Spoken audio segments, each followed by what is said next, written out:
आप सभी पत्रकार बंधुओं को, सम्मानित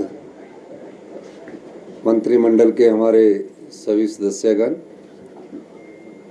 सम्मानित हमारे विधायक, सबसे पहले तो मैं आप सबको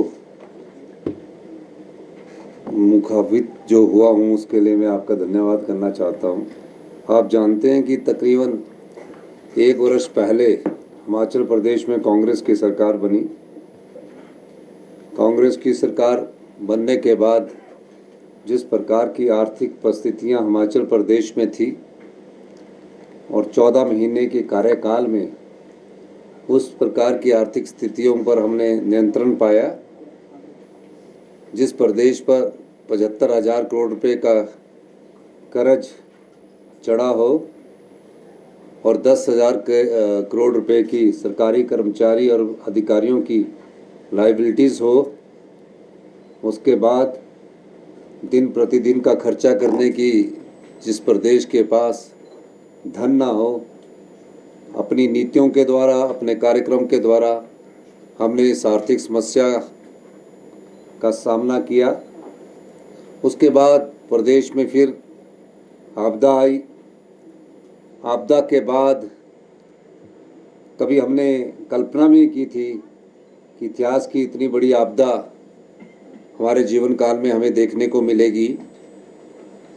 तकरीबन 4,000 घर पूर्णतः नष्ट हो गए और 13,000 घर आंशिक रूप से नष्ट हो गए।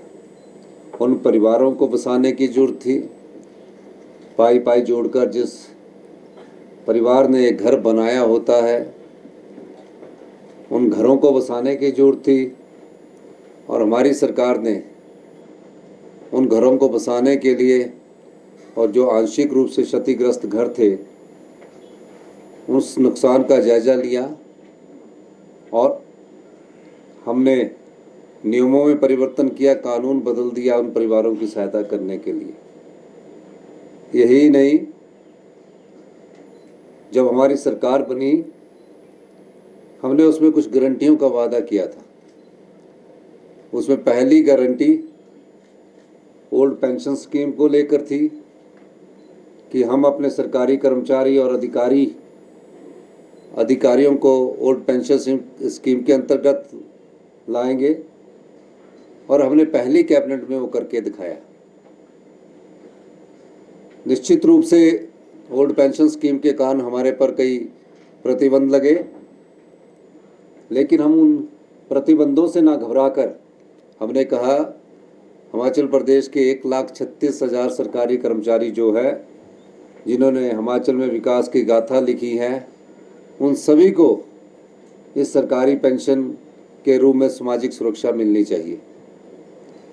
ये हमारी पहली गारंटी को हमने पूरा करने का अपनी दृढ़ इच्छा शक्ति निभाई। उसके बाद